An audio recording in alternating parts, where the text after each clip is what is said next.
الہ تو پڑھ دیا، لا الہ تو پڑھ لیا، اب لے مزہ تاثیر کا، لا الہ کی تہ کے نیچے خون ہے شبیر کا، لا الہ تو پڑھ لیا، اب لے مزہ تاثیر کا، لا الہ کی تہ کے نیچے خون ہے شبیر کا، لا الہ تو پڑھنے والوں لا الہ سے پوچھ لو، لا الہ تو بچ گیا یا لٹ گیا شبیر کا، لا الہ تو بچ گیا یا لٹ گیا شبیر کا۔ انہی الفاظ کے ساتھ میں بیان کے لیے دعوت دوں گا، مگر اس سے پہلے میں گزارش کروں گا بھائیوں سے کہ وہ تھوڑے تھوڑے آگے تشریف لے آئیں، پیچھے جگہ کم ہے، آگے تشریف لے آئیں، ایک ایک قدم بڑھائیں تاکہ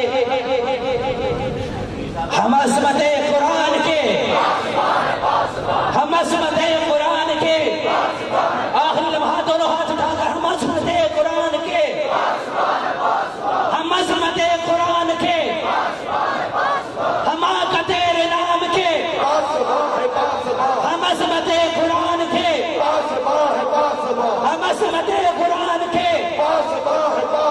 ہم عظمت قرآن کے، ہم عظمت قرآن کے، ہم آقا تیرے نام کے، ہم آقا تیرے نام کے، ہم عظمت قرآن کے، ہم آقا تیرے نام کے، ہم عظمت قرآن کے، ہم آقا تیرے نام کے، ہم عظمت قرآن کے، ہم آقا تیرے نام کے۔ بڑے ہی ادب کے ساتھ، الفاظ نہیں ہیں میرے پاس، شاعر نے کیا خوب کہا ہے کہ صدا روپوش رہتے ہیں وہ پتھر، صدا روپوش رہتے ہیں وہ پتھر، عمارت جن کے کاندھوں پہ کھڑی ہوتی ہے۔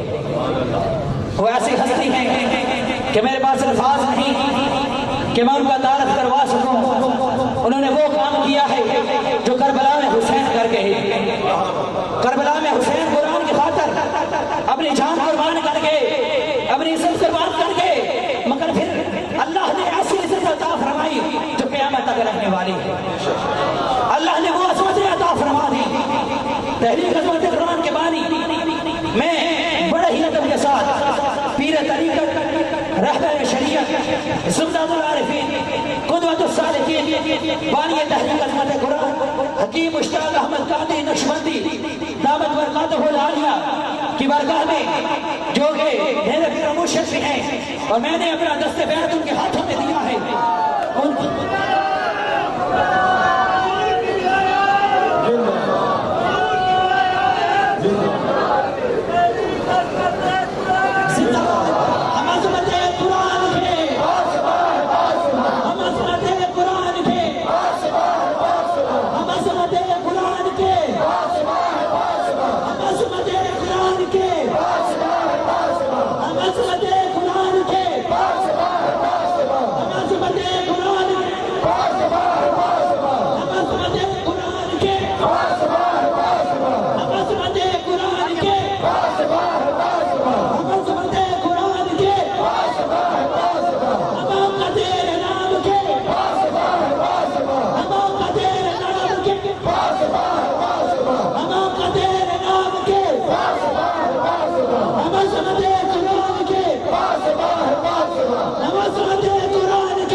تو میں آپ کے سامنے دعوت سخن دی ہے پیر طریقہ رحمت شریعت زبدۃ العارفین قدوۃ السالکین بانی تحریک عظمت قرآن حکیم مشتاق احمد قادری نقشبندی دامت برکاتہ العالیہ۔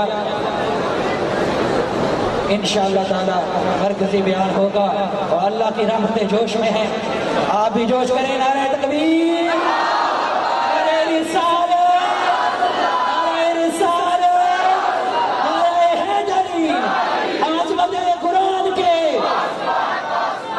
عظمت قرآن کے، ہم آقا تیرے نام کے، ہم عظمت قرآن کے،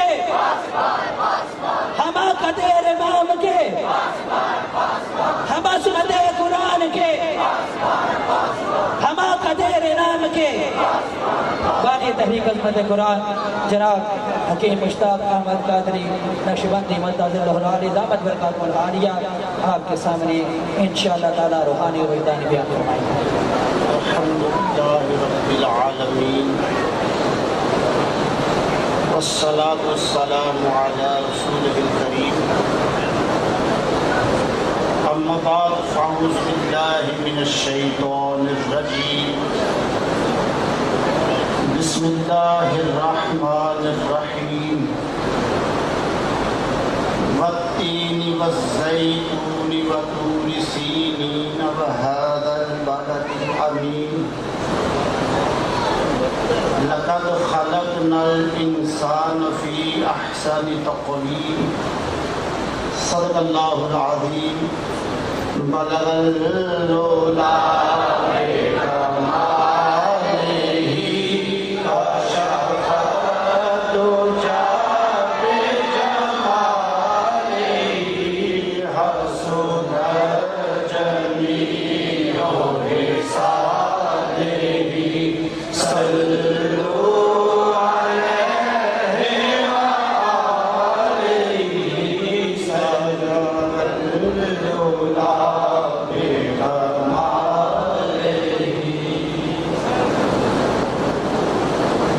نزدیک سے تمام مہمانوں کو، آئے ہوئے مہمانوں کو قرآن کی اس بزم میں ہم تہ دل سے خوش آمدید کہتے ہیں۔ شیطان دل میں وسوسے ڈال کر ہمارے اس عمر کو ضائع کرنے کی کوشش کرے گا۔ اگر میں فلاں کام کر لیتا تو اچھا تھا، فلاں کام کر لیتا اچھا تھا،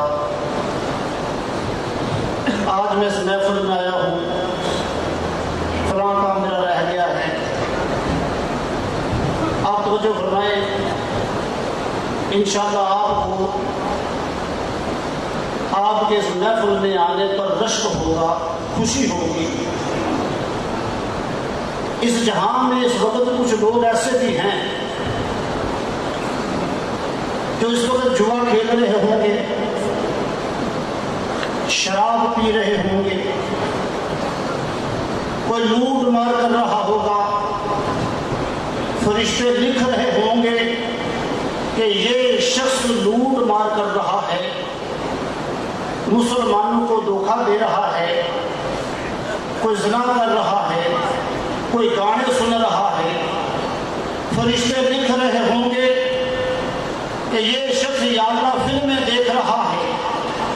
آپ اتنے خوش نصیب ہیں کہ اس وقت اللہ کے پاک فرشتے آپ کے نامہ مال میں یہ لکھ رہے ہیں کہ یا اللہ یہ تیرے بندے قرآن کی محبت میں اس محفل میں بیٹھے ہوئے۔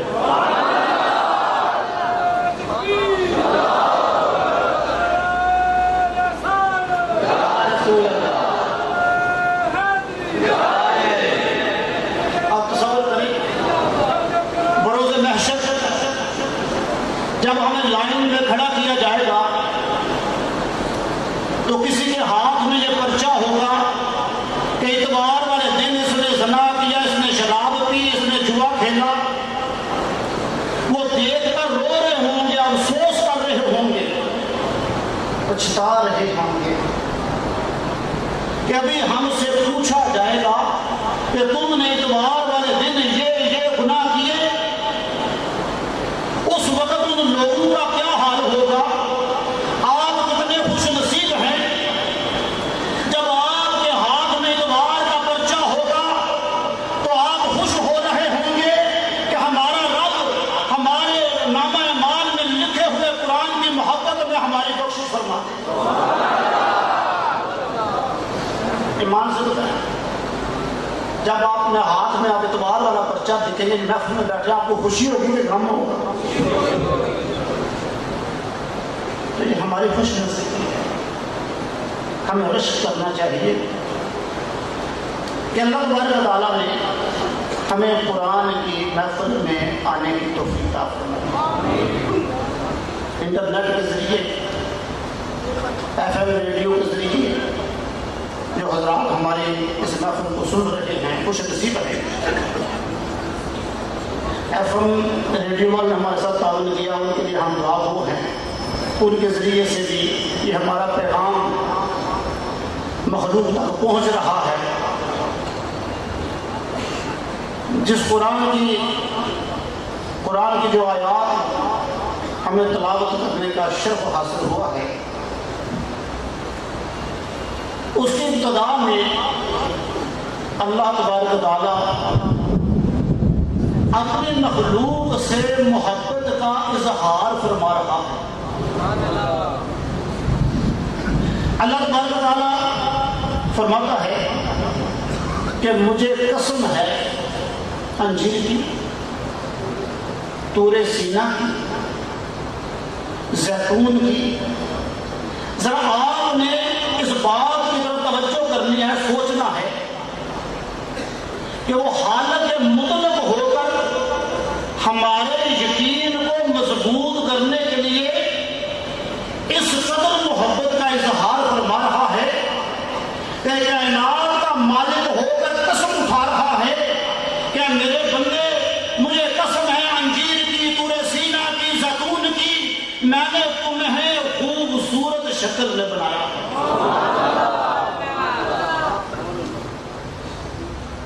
تعریف اس کی جاتی ہے جس سے محبت ہوتی ہے. پھر ایک مقام پر اللہ تبارک و تعالیٰ فرمایا کہ میں نے تمہارے لیے دین اسلام کو پسند کیا. جب ہمیں کسی سے محبت ہوتی ہے تو ہم بھی اس کے لیے خوبصورت چیزیں خریدتے ہیں، تحفہ دیتے ہیں. اللہ تبارک و تعالیٰ نے محبت کا اظہار فرمایا تو فرمایا کہ میں نے تمہارے لیے دین اسلام کو پسند کیا. فرمایا دین اسلام پر ایمان لے آؤ، ایمان کا چراغ اپنے سینے میں روشن کر لو. جب تم ایمان کا چراغ اپنے سینے میں روشن کرو گے تو تمہیں میری پہچان ہو جائے گی. پارہ نمبر 26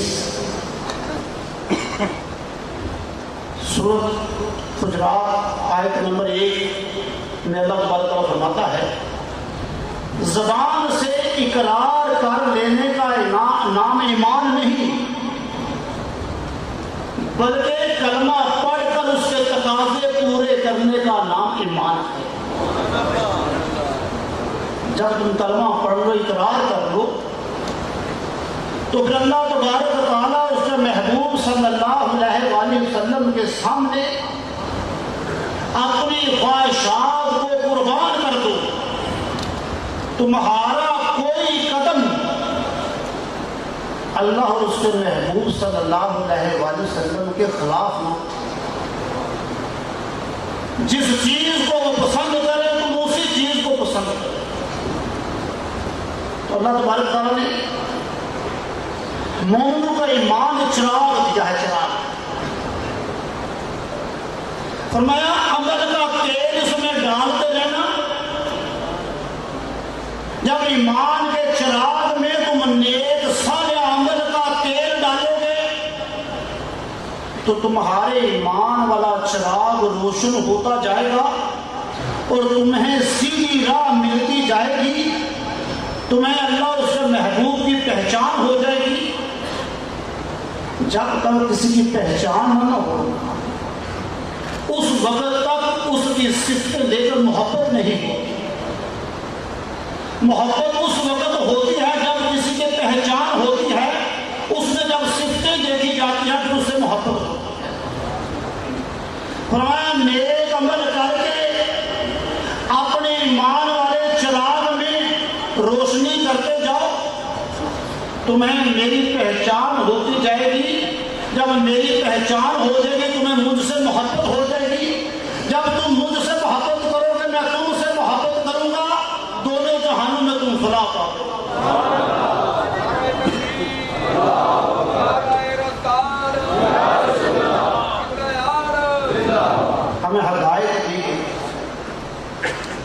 گناہوں کی آندھیوں سے ایمان کے چراغ کو مدھم نہ کر دینا۔ اگر تم اپنے ایمان کے چراغ کو مدھم کر دو گے، گمراہ ہو جاؤ گے، بھٹک جاؤ گے، تمہیں اللہ اس سے محبوب صلی اللہ علیہ وسلم سے محبت نہیں رہے گی۔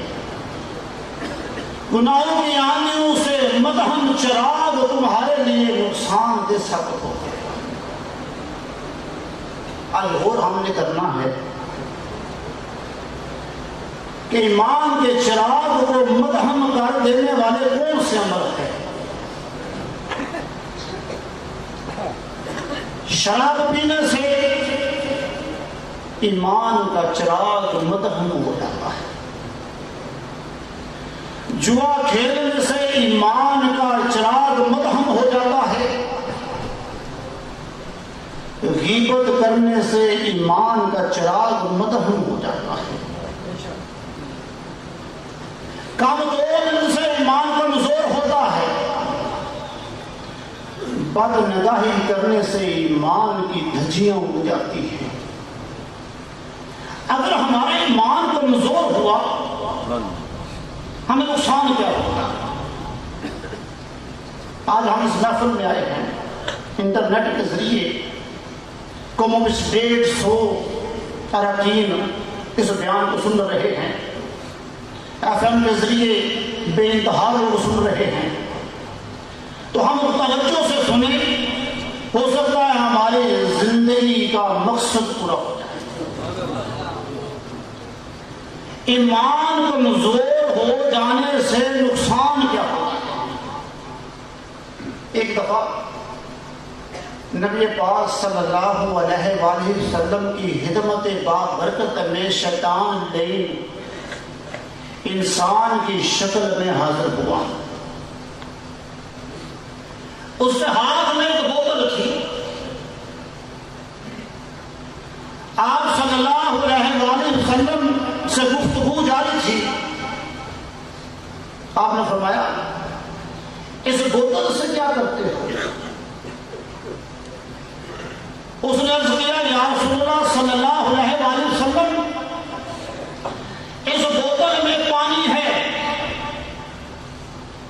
جب آپ کی امت کا نزع کا وقت آتا ہے، موت کا وقت آتا ہے، اس پانی کے عوض میں ان کا ایمان خرید لیتا ہوں جن کے ایمان کمزور ہوتے ہیں، جو شراب پی کر اپنے ایمان کو کمزور کر لیتے ہیں، جوا کھیل کر اپنے ایمان کو کمزور کر لیتے ہیں، جو دھوکہ کر کے اپنے ایمان کو کمزور کرتے ہیں، جو مسجد کے آگے سے اس طرح گزر جاتے ہیں کہ جیسے کسی دشمن کے گھر کے آگے سے گزر رہے ہیں، کہیں ہمیں ایمان کی شاخ میں نہ جانا پڑے، کیونکہ مسجد ہمارا ایمان ہے، ہم ایمان سے دور بھاگتے ہیں، نیک لوگوں کی صحبت ہمارا ایمان ہے، ہم ایمان سے دور بھاگتے ہیں۔ ہم زنا کو پسند کرتے ہیں، جوڑے کو پسند کرتے ہیں، گانے کو پسند کرتے ہیں، فلم کو پسند کرتے ہیں، غلط میسج کرنا پسند کرتے ہیں، ایمان کو کمزور کر لینے والی چیزوں کو پسند کرتے ہیں۔ اسی لیے ہمیں اللہ اور اس کے رسول صلی اللہ علیہ وآلہ وسلم سے محبت ختم ہو چکی ہے۔ شیطان نے کہا یا رسول اللہ صلی اللہ علیہ وآلہ وسلم، جو آپ کے امتی گناہ کر کر کے اپنے ایمان کمزور کر لیتے ہیں، گناہ گار کو موت کے وقت نزع کی اتنی سختی ہوتی ہے کہ فرشتوں نے اس کی گرفت کی ہوتی ہے۔ اللہ تبارک تعالیٰ کے مقام پر فرماتا ہے اے بندے، اس دن تو کتنا مجبور ہوگا، کتنا بے بس ہوگا، جس دن تجھے میری گرفت آ جائے۔ ازکیہ جب لوگ گناہ کر کر کے ایمان کو کمزور کر لیتے ہیں، ایمان سے محبت نہیں کرتے، ایمان کہتا ہے زنا نہ کر، شراب نہ پی، مسجد میں داخل ہو جا، مگر ایمان کے خلاف چلتے ہیں، ساری زندگی ایمان سے نفرت کرتے ہیں۔ جب ایسے لوگوں کی موت کا وقت آتا ہے اللہ ان پر غضبناک ہوتا ہے، کیونکہ بے نمازی سے اللہ نفرت کرتا ہے۔ یا رسول اللہ صلی اللہ علیہ وآلہ وسلم، جب ایسے لوگوں پر نزع وارد ہوتی ہے تو ان کو شدت پیاس ہوتی ہے۔ روایات میں آتا ہے نماز سے دور بھاگنے والے، شرابی، زنائی، جواری، کجابی، موت کا وقت آتا ہے تو اس کو 7 سمندر کا پانی پلا دیا جائے، اس کی پیاس ختم نہیں ہوتی۔ شیطان نے کہا یا رسول اللہ صلی اللہ علیہ وسلم، میں اس وقت یہ پانی کی بوتل اس کے سامنے پیش کرتا ہوں اور اسے کہتا ہوں کہ ایک دفعہ کہہ دو کہ میں مسلمان نہیں، میں عیسائی ہوں، تو میں پانی تمہیں دے دوں گا۔ وہ کمزور ایمان والا پانی کی لالچ میں اسلام سے خارج ہو جاتا ہے، میں ایمان خرید وہ دنیا سے مسلمان ہو کر نہیں جاتا، غیر مسلم ہو کر جاتا ہے۔ اور میں نے جو قسم اٹھائی تھی نا کہ میں ہر آدمی کے لیے کوشش کروں گا یہ جہنمی ہو کر مرے، پھر وہ جہنمی ہو کر ہمیشہ ہمیشہ کے لیے مر جاتا۔ آپ صلی اللہ علیہ وآلہ وسلم امت کے غمخوار، جب یہ اس کا پیغام سنا رو پڑے، اتنا روئے امت کے غم میں کہ آنسو کی جھڑیاں لگ گئیں۔ حضرت عبداللہ بن احمد رحمۃ اللہ تعالی فرماتے ہیں کہ میں کعبے کا طواف کر رہا تھا، میں نے ایک شخص کو دیکھا، وہ ایک ہی دعا کر رہا تھا کہ مالک مولا مجھے موت کے وقت ایمان نصیب کرنا۔ میں جب اسے دیکھتا وہ یہی دعا کرتا، مجھے حیرانگی ہوئی۔ میں نے اسے پوچھا، اس کے کاندھے پر ہاتھ رکھا اور میں نے کہا اے اللہ کے بندے، تم نے کعبے کا غلاف پکڑا ہوا ہے، یہ مقام تو دیکھ کون سا ہے، کچھ اور بھی دعائیں کر لے، تو ایک ہی دعا کرتا جا رہا ہے، کیا مولا مجھے موت کے وقت ایمان نصیب کرنا، میں دنیا سے مسلمان ہو کر جاؤں۔ آج ایک ہی دعا کیوں کر رہا ہے؟ اس نے روتے ہوئے کہا علی جان، میرے اس دعا کرنے میں ایک راز کی بات ہے۔ میرے 2 بھائی تھے، ایک بھائی مسجد میں اذان دیا کرتا تھا، کافی عرصہ مسجد میں اذان دیتا رہا، نماز پڑھتا رہا۔ جب اس کی موت کا وقت آیا، اس نے ہمیں کہا کہ قرآن میرے قریب لاؤ۔ ہم قرآن لے کر اس کے قریب گئے کہ شاید یہ قرآن سے برکتیں لینا چاہتا ہے۔ جب قرآن اس کے قریب لے کر گئے تو معاذ اللہ اس نے کہا میں اس قرآن سے بیزار، وہ ایمان سے خارج ہو کر مر گیا۔ پھر میرے دوسرے بھائی نے مسجد میں اذان شروع کی، کافی عرصہ وہ اذان دیتا رہا، اس کی بھی موت کا وقت آیا تو نزا کی سختیاں اس پر وارد تھی، تو وہ کہنے لگا کہ میں عیسائی ہو کر مرتا ہوں۔ حضرت عبداللہ بن احمد رحمۃ اللہ تعالی فرماتے ہیں پریشان ہوئے، رونے لگے۔ آپ فرمانے لگے وہ زانے بھی دیا کرتے تھے، نمازیں بھی پڑھا کرتے تھے، مجھے بتاؤ تو صحیح کون سا ایسا گناہ کرتے تھے کہ جس گناہ کے عوض کہ نمازی کا ایمان بھی برباد ہو جاتا ہے۔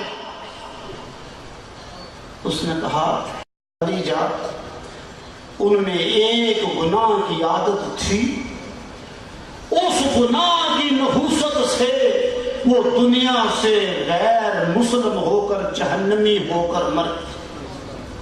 اب میں کون سا گناہ تھا؟ کہا کہ وہ غیر محرم عورتوں کو دیکھا کرتے تھے شوق سے، بد نگاہی کے عادی تھے، بد نگاہی زنا کیا کرتے تھے، نظر کا زنا کرتے تھے۔ اس زنا کی نحوست سے وہ دنیا سے ایمان سے ہاتھ دھو بیٹھے۔ اس لیے میں دعا کر رہا ہوں مالک مولا مجھے دنیا سے مسلمان لے کر جانا، میں کہیں زنا کی آفت میں مبتلا نہ ہو جاؤں اور بغیر ایمان کے اس دنیا سے نہ چلا جاؤں۔ اب دیکھ لیں ہمارا حال کیا ہے۔ اگر ہمارا ایمان کمزور رہا، ہمارے نامہ اعمال میں زنا کی کثرت رہی،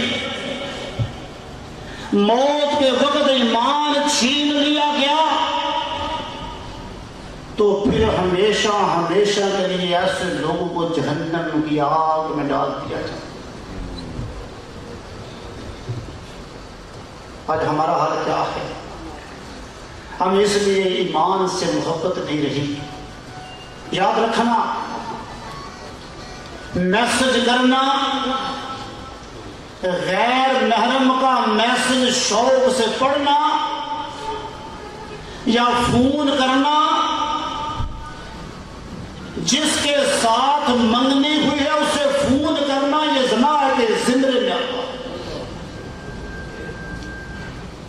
کچھ لوگ کہتے ہیں ہم تو فون ہی کرتے ہیں، میسج ہی کرتے ہیں، کون سا گناہ ہے؟ تو تصور کر لے کر ہمارے ہی گھر والے کو فون کرے، ہمیں پتہ چل جائے، اس وقت ہماری کیفیت کیا ہوگی؟ آپ کو علم ہو جائے گا ہمیں یہ گناہ ہے یا نہیں۔ روایات میں آتا ہے جو اپنے کانوں سے حرام سنے گا، کل بروز قیامت اس کے کانوں میں پگھلا ہوا سیسا ڈال دیا جائے۔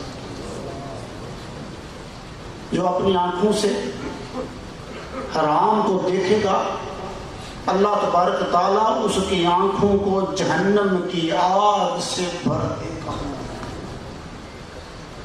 آج یہ گناہ کر کر کے ہمارا ایمان کمزور ہو گیا ہے، اسی لیے ہمارا نماز پڑھنے کو جی نہیں چاہتا، ہمیں نماز پڑھنے والے لوگ اچھے نہیں لگتے، ہمیں مسجد اچھی نہیں لگتی، ہم بازاروں میں کھڑے ہو کر اپنی مسجد کے خلاف بولتے ہیں، اپنے ایمان کے خلاف بولتے ہیں، نیک لوگوں کے خلاف بولتے ہیں۔ یاد رکھنا، نیک لوگ ایمان کی شاخ ہوتے ہیں، مسجد ایمان کی شاخ ہے، پاکیزہ کتاب لکھی ایمان کی شاخ ہے۔ جتنی ایمان کی شاخیں ہیں ہم ان کے خلاف ہوتے ہیں۔ ہمیں کوئی نماز کا کہے، نیک محفل میں جانے کا کہے، ہمیں اس سے نفرت ہوتی ہے، ہم اپنے ایمان کے خلاف بولتے ہیں۔ اگر ہمیں کسی بری محفل میں جانا پڑے پھر ہمارے پاس وقت ہوتا ہے، مگر دینی محفلوں میں جانے کے لیے، نماز پڑھنے کے لیے کئی بار سوچتے ہیں۔ تو جن کا ایمان، جو دنیا سے ایمان سے بھاگتے ہیں، ایمان سے نفرت کرتے ہیں، یہ عملی طور پر نفرت ہے۔ مجھے پتا ہے کہ موت کے وقت ایمان کیسے نصیب ہو۔ آج ایمان ہمیں آواز دے رہا ہے، ہے یا رسول آؤ، تمہیں رب بلا رہا ہے، میں تمہارا ایمان ہوں۔ ہم ایمان سے رخ پھیرتے ہیں۔ مسجد کے سامنے ہمارا نمازی دوست کھڑا ہو، ہم اس سے رخ پھیر کر گزرتے ہیں، کہیں ہمیں نماز کے لیے نہ لے جائے، اپنے ایمان سے رخ پھیر کر گزرتے ہیں۔ جب دنیا سے ایمان سے ہم رخ پھیرتے ہیں تو پھر موت کے بعد ایمان کیسے نصیب ہوگا؟ افسوس سے کہنا پڑتا ہے، کیا کرے؟ سب سے بڑھ کر دنیا میں انسان کی جو تربیت گاہ ہے وہ ماں کی گود ہے، مگر افسوس جو بیٹا، جو بچی، جو بچہ، جو بیٹا یا بیٹی ماں کی گود سے خوشبو لے کر نکلتی ہے، وہی خوشبو اس کی زندگی میں چلتی رہتی ہے۔ پہلے یہ ہوتا تھا، مائیں قرآن پڑھ کر اپنے بچوں کو لوری دیا دیتی تھی، کرتی تھی۔ قرآن پڑھ کر کھانا پکتا تھا، کھانے میں شفا ہوتی تھی، بیماریاں نہیں ہوتی تھی، ساتھ ساتھ گھر میں صفائی ہوتی تھی، ساتھ ساتھ قرآن کی تلاوت ہوتی تھی، جب ہنڈیا پکتی تھی ساتھ درود چلتا تھا، جو اولاد ماں کی اولاد کھانا کھاتی تھی اس کے دل میں نور پیدا ہوتا تھا، وہ مسجد سے نکلتے نہیں تھے کیونکہ ان کے دل میں اللہ کی محبت ہوتی تھی، انہیں ماں کی گود سے قرآن کی خوشبو ملتی تھی، ان کی روح قرآن کی آتی ہوتی تھی، انہیں رب سے محبت ہوتی تھی۔ مگر ہائے افسوس، آج کی ماں دیکھ لے، پہلے ماں قرآن پڑھ کر بچے کو خاموش کرایا کرتی تھی، وہ روتا چپ کرانے کے لیے قرآن پڑھتی تھی، آج کی ماں ہے وہ اپنے بچے کو چپ کرانے کے لیے گانا چلاتی ہے۔ بیٹھ جا، آج کی ماں کا حال یہ ہے، بیٹھ جا، آج کی ماں کا حال یہ ہے کہ اس کی صبح ڈرامہ دیکھ کر ہوتی ہے، اس کی صبح گانا سن کر ہوتی ہے۔ ایک بھائی میرے پاس ہے، یہ مجموعی معاملہ چل رہا تھا، سے بتا رہا ہوں، بھائی کہتا ہے میری زوجہ اس وقت تک گھر کا کام نہیں کرتی جب تک گانا نہ لگا۔ یہ بات محفل میں بیٹھا ہوں، کہتا وہ گانے کے ساتھ گھر کا کام کرتی ہے، یہ اسی کی بات نہیں بلکہ 95% ایسا ہی ہو رہا ہے۔ مجھے بتاؤ، ہمارا اسلام کہتا ہے گانا سننے سے دل میں منافقت پیدا ہوتی ہے، تو جو بچہ ماں کی گود میں منافقت لے کر چل رہا ہے وہ بڑا ہو کر مسجد سے پیار کیسے کرے؟ جس ماں کی صبح گانا سن کر ہوتی ہے، دن کو فلمیں ڈرامے دیکھ کر ہوتی ہے، جس ماں کی شام گانے سن کر ہوتی ہے، جو خوشبو ماں میں ہوتی ہے وہی خوشبو اولاد میں ہوتی ہے، جو ماں پسند کرتی ہے وہی اولاد کی روح پسند کرتی ہے۔ آپ لاکھ کھینچ کر لوگوں کو مسجد میں لائیں آج کل کی نوجوانوں کو، مگر وہ کیسے مسجد میں آئے؟ انہوں نے تو ماں کی گود میں گانے کی خوشبو سنی ہے۔ جو ماں کی سوچ ہوتی ہے وہی اولاد کی سوچ ہوتی ہے، جو ماں پسند کرتی ہے وہ بیٹا گود میں اس کے عکس لیتا ہے۔ یہ میڈیکل کی تحقیق ہے۔ جو ماں کے خواص ہوتے ہیں وہی اولاد کے ہوتے ہیں۔ میاں صاحب کھڑی شریف فرمند نے، جڑ تمہیں دی کوڑی ہندی سڑے پتر بیاں، جو کرن ماں محمد ہوئی کرن دیاں، کہ ماں جڑ ہوتی ہے اولاد پھل ہوتی ہے، جو جڑ میں اثر ہوتا ہے وہی پھل میں اثر ہوتا ہے۔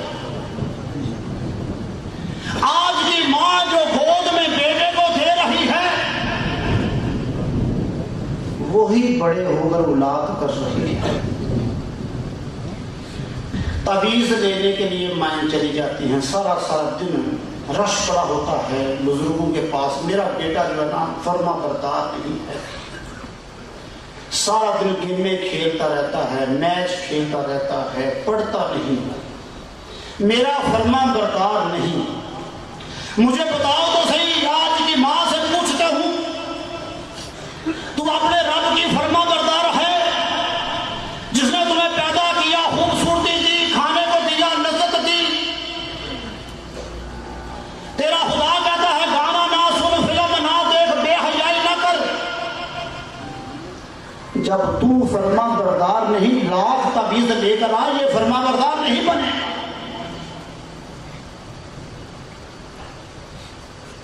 اگر ہم چاہتے ہیں سب سے پہلی اور سب سے جامع تر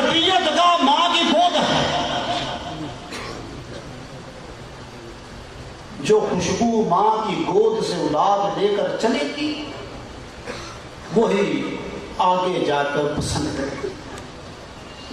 جس لباس کو آنکھ کھولتے ہی ہوش آتے ہی اولاد دیکھتی ہے میری ماں نے لباس کیسا پہنا ہوا ہے، لاکھ مسجد کا امام کہے کہ ایسا لباس پہنو وہ نہیں پہنے گا، کیونکہ اس کے سینے میں ماں کے لباس کی محبت ہے۔ جو لباس ماں نے اپنی بیٹی کو دکھلایا ہے، 10 سال 20 سال 15 سال 25 سال بیٹی یا بیٹا اپنے ماں کے لباس کو دیکھتا رہا ہے، وہ ماں مسجد کے کہنے سے کیسے اس کا دل کرتے؟ اس کی مجرم اس کی ماں ہے۔ کل بروز قیامت بیٹیاں بیٹے ان کے گریبان کو پکڑیں گے اور کہیں گے مالک مولا یہ ہماری تربیت گاہ تھی، ہم ان کی وجہ سے برباد ہوئے ہیں، انہوں نے ہماری تربیت ہم سے،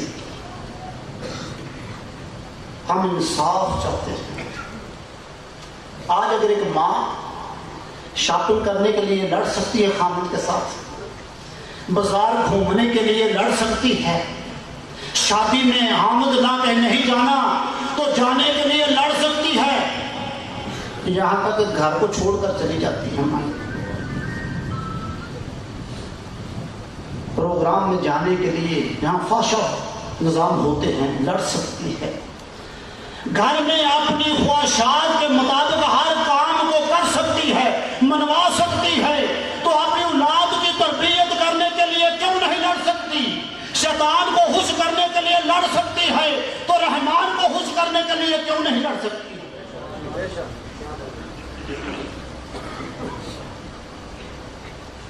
یاد رکھنا، ایک ماں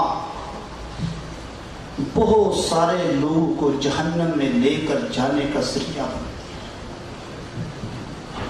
وہ یاد کرتا ہے اولاد میرے بال پکڑے کہے کہ مالک مولا ان لوگوں نے ہماری تربیت ہی نہیں ایسی کی،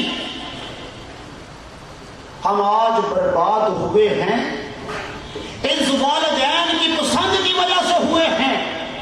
یہ دنیا پسند کیا کرتے تھے، ہم بھی ان کو دیکھ کر دنیا پسند کرنے لگے۔ اگر یہ نیکی کو پسند کرتے، قرآن کو پسند کرتے، ہم بھی قرآن کو پسند کرتے۔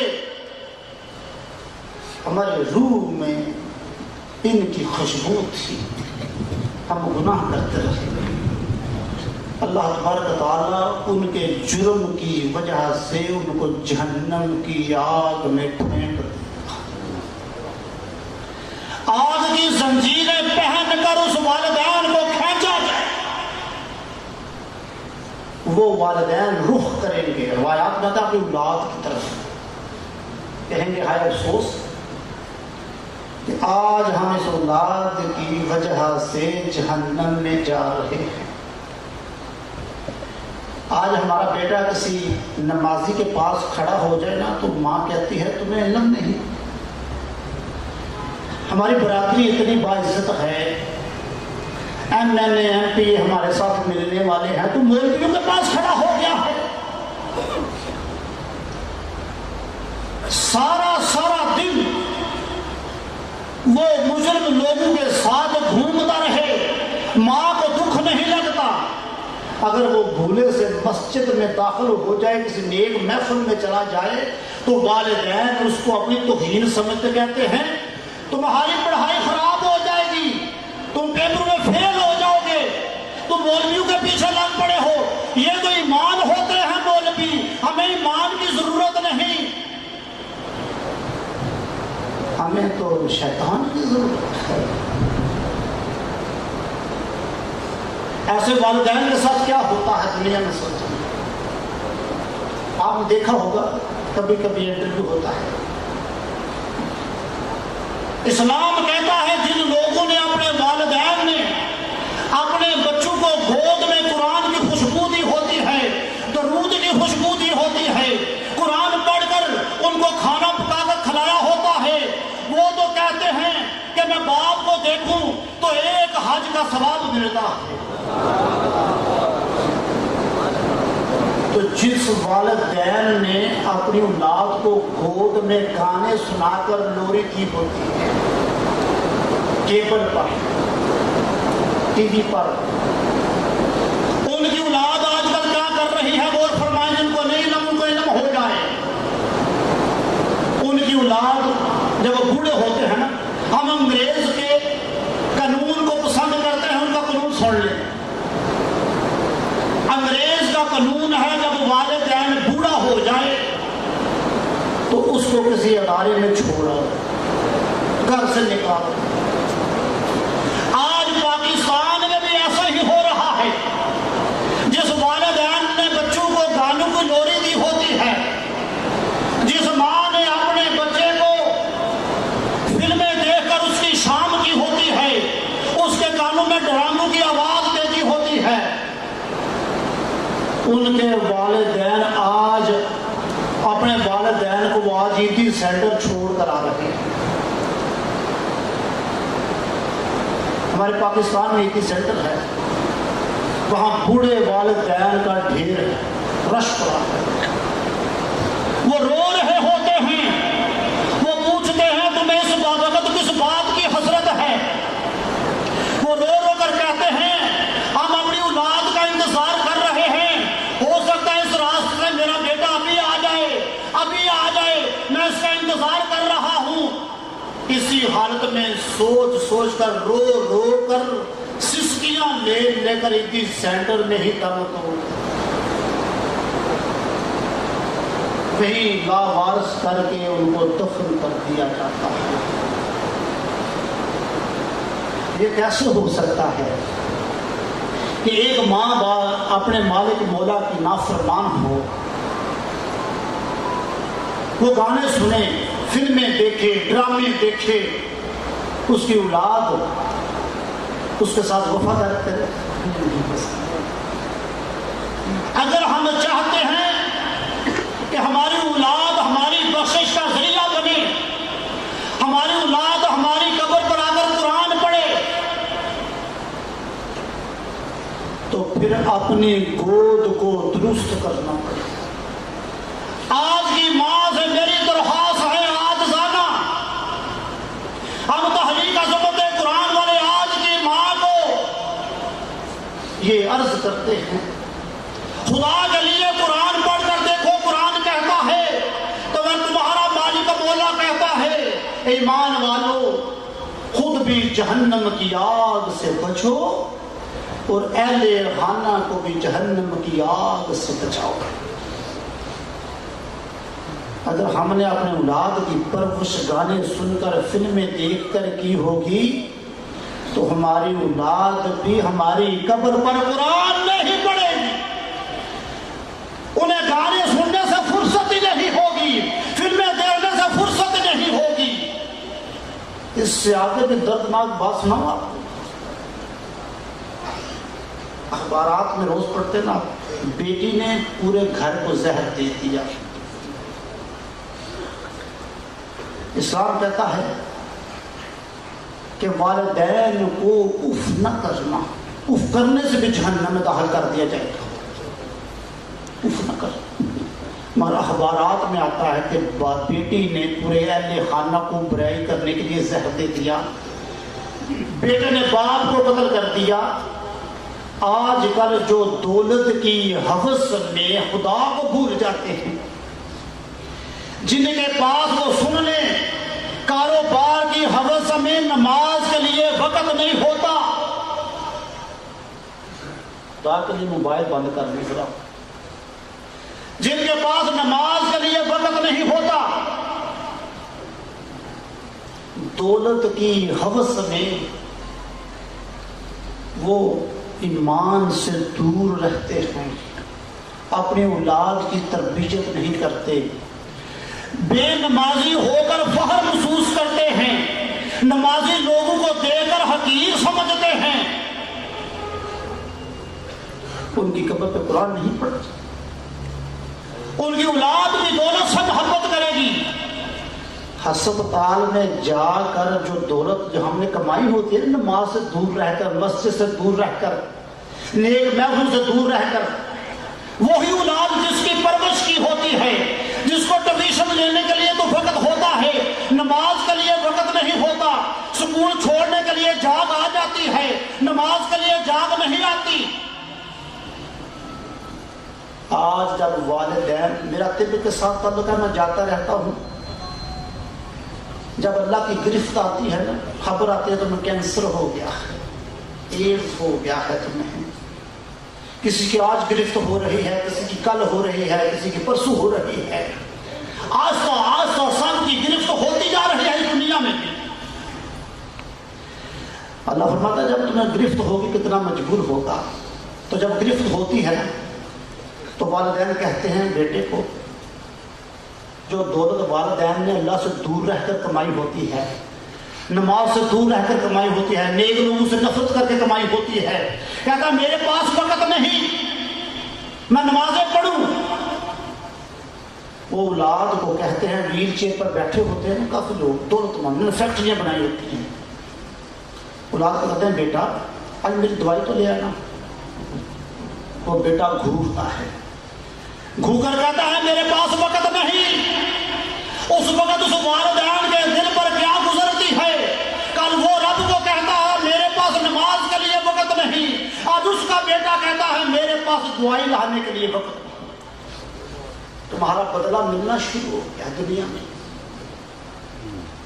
ابھی تو دنیا میں شروع ہوا ہے نا، محشر میں بھی یہ اولاد جس کے مستقبل کے لیے فکر مند ہے نا، آج ہم اپنے ایمان کو برباد کیا ہوا ہے، یہ اولاد بروز قیامت گریبان پکڑ پکڑ کر ہمارے خلاف بولے اور ہمارے جہنم میں جانے کا ذریعہ۔ خدا کے لیے جو اللہ تبارک تعالیٰ نے ہمیں ایمان کا چراغ دیا ہے نا، اس کو نیک صالح عمل سے روشن کرتے جاؤ۔ جب تمہارے ایمان کا چراغ روشن ہو جائے گا تو تمہاری اولاد بھی تمہارے چراغ کے سائے میں بیٹھ جائے گی۔ جب تمہاری اولاد کو تمہاری گود میں تمہارے ایمان کی روشنی ملے گی تو روشنی میں یہ فلاح کا راستہ پا جائے گا۔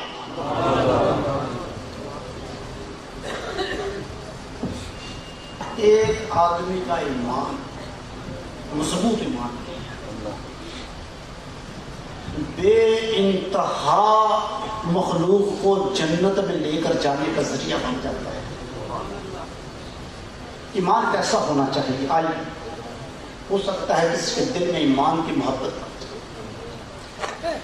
جو لوگ ایمان سے محبت کرتے ہیں، ایمان کی حقیقت کو جان جاتے ہیں، ایمان کی شرینے میں ڈوبتے ہیں، آئیے ان کی داستان غم سنیے۔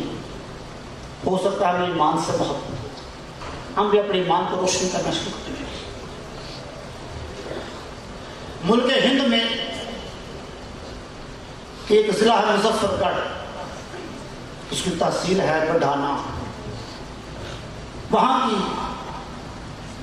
ایک لڑکی جس نے ایمان اسلام کا سر بلند کیا، اس کا نام تھا ہیرا۔ اس کے چچا نے یہ ساری داستان لکھی ہے۔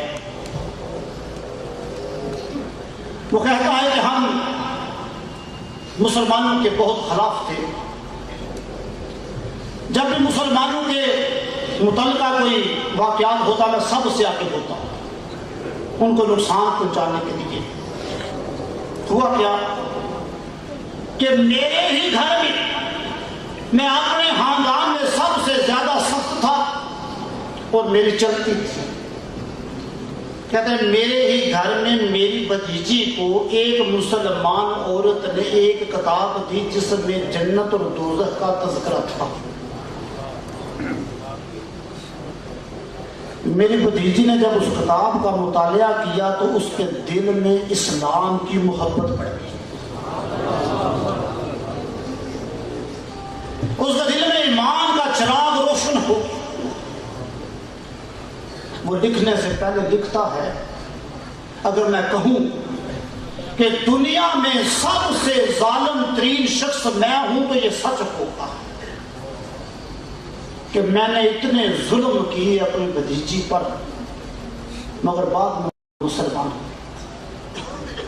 کہتے جب اس نے نماز پڑھنی شروع کر دی تو ہم تمام گھر والے آگ بگولا ہو گئے. میں نے ہیرا کو اتنا مارا، جوتوں سے مارا، اتنا مارا کہ جتنا مجھ سے ہو سکتا تھا. مگر میں حیران تھا، ایمان کی ایسی مٹھاس کو میں نے دیکھا. چاہیے تو یہ تھا کہ وہ روتی مگر اس کی آنکھوں میں آنسو نہیں آتا تھا. وہ کہتے تھے اب جو جی چاہے کر لو، میں ایمان کی شرینی سے دور نہیں ہو سکتا. اس نے کہا میں نماز نہیں چھوڑ سکتی. آج کی ماں کے پاس نماز کا وقت ہے. سن لے ماں بھی، وہ بھی ایک لڑکی تھی. وہ کہتے ہیں کہ ہم نے طرح طرح سے ظلم کرنے شروع کر دیے تو ہم اسلام کے بہت خلاف تھے، ہم نے بہت سارا نقصان پہنچایا تھا. تو ہم ہر وقت اسی مشن میں رہتے تھے کہ اسلام مسلمانوں کو نقصان پہنچایا جائے. اب ہونا کیا تھا کہ ہمارے ہی گھر میں اسلام نے پرورش پا لی. وہ ہم سب کو دعوت دینی شروع کر دی اس نے کہ تم بھی نماز پڑھا کرو، کلمہ پڑھ لو، مسلمان ہو جاؤ. کہتے ہیں کہ ہم سب گھر والے اس کو ظلم کر کر کے تنگ آ گئے مگر وہ نہ تھکی. ہم نے اس کو اس کے ماموں کے گھر میں بھیج دیا. جب ماموں کے گھر گئی تو وہاں جا کر بھی اس نے تبلیغ شروع کر دی. ماموں کے ہاں بھی اس نے سختی کی. ماموں نے پیغام بھیجا کہ یہ ہیرا کو آپ نے کون سا پیغام دے کر ہمارے پاس بھیج دیا ہے. اب یہ مسلمانوں کے دشمن ہیں، یہ ہمیں مسلمانوں پر متاثر کر رہی ہے. یہ کون سا ایمان لے کر آ گئی ہے، ہماری سختی کو بھی نہیں مانتی، ہماری کسی بات کا غصہ بھی نہیں کرتی اور اسی مشن میں رہتی ہے کہ ایمان عام ہو جائے.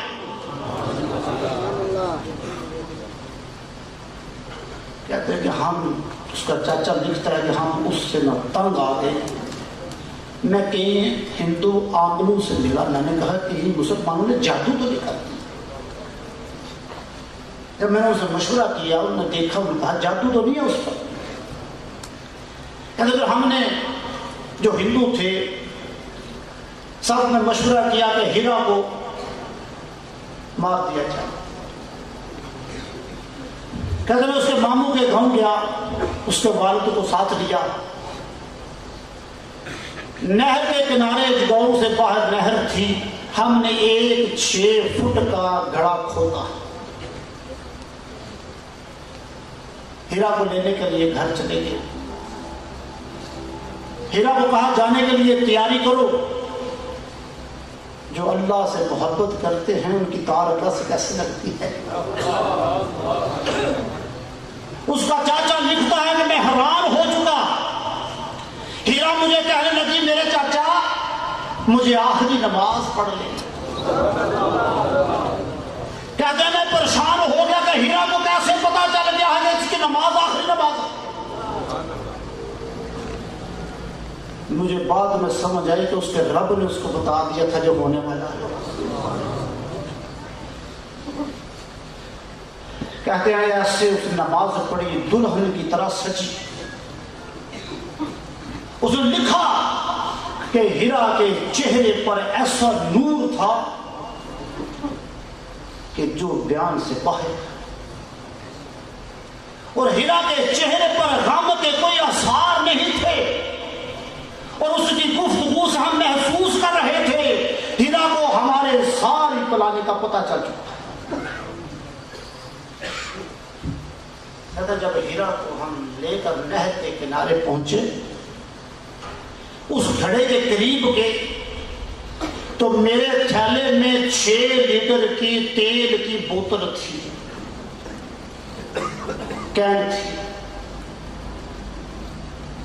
جب اس کنارے پر، گھڑے کے کنارے پر کھڑے ہوئے تو ہم نے مل کر ہیرا کو اس گھڑے میں دھکا دیا۔ جب ہیرا کو دھکا دیا تو اس کے والد کے آنکھوں سے آنسو چھلکنے لگے، بیٹی کی محبت اسے ستانے لگی، مگر میری دشت تھی گھر میں، میرے روب کی وجہ سے وہ اپنی بیٹی کی فریاد مجھ سے نہ کر سکا۔ اسے پتا تھا مجھے بھی مار ڈالے گا، مگر اس کے آنسو چھلکنے لگے۔ وہ اس گھڑے سے دور چلا، مجھے روک تو نہ سکا۔ میں نے وہ کین نکالی، وہ تیل ہیرا کے اوپر چھڑکنا شروع کر دیا۔ جب سارا تیل ہیرا پر چھڑک دیا تو ماچس نکال کر جب میں نے ہیرا کے اوپر وہ پھینک دی تھی تو آگ نے ہیرا کو اپنی لپیٹ میں لے لیا۔ کہا میں اس بات پر پریشان ہوں کہ ہیرا کے دل میں ایمان کی ایسی مٹھاس تھی کہ ہیرا نے مجھ سے زندگی کی فریاد نہ کی، بلکہ ہیرا نے دونوں ہاتھ بلند کر لیے اور کہنے لگی اب مالک مولا تو اپنی ہیرا کو آج دیکھ رہا ہے، اب مالک مولا اپنی ہیرا کو دیکھ رہا ہے، میں جانتی ہوں کہ تو اپنی ہیرا سے پیار کرتا ہے، جیسے تو غارے ہیرا سے پیار کرتا ہے ایسے تو اپنی ہیرا سے پیار کرتا ہے۔ اے مالک مولا تیری ہیرا کو تیری محبت کے بعد کسی کی محبت کی ضرورت نہیں، تیری رضا کے بعد ہیرا کو کسی کی رضا کی ضرورت نہیں۔ اس کا چاچا لکھتا ہیرا کہنے لگی اب میرے چاچا ہیرا تجھے زندگی کی بھیک نہیں مانگتی، تجھے کہتی ہے اسلام کو قبول کر لینا، دین اسلام پر ایمان لے آنا، چاچا دنیا سے بے ایمان ہو کر نہ مرنا، ایمان لے کر جانا، مسلمان ہو کر مرنا۔ میرے باپ کو پیغام دے دینا، ہیرا آخری خواہش کرتی تھی کہ میرا باپ ایمان قبول کر دے۔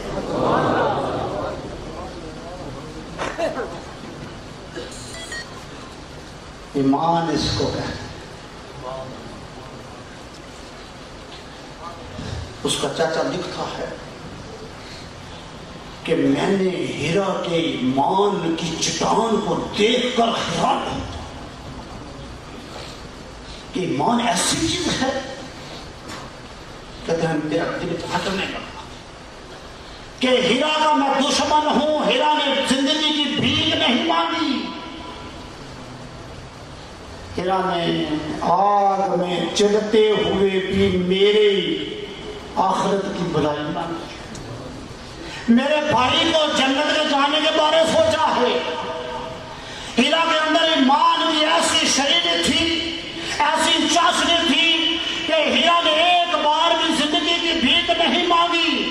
میں قربان جاؤں ایمان پر، ہیرا کے ایمان نے اسلام کے جھنڈے کو بلند کر دیا، کفر کو شکست دے دی، اسلام کے جھنڈے کو بلند کر کے اسلام کا سر بلند کر دیا۔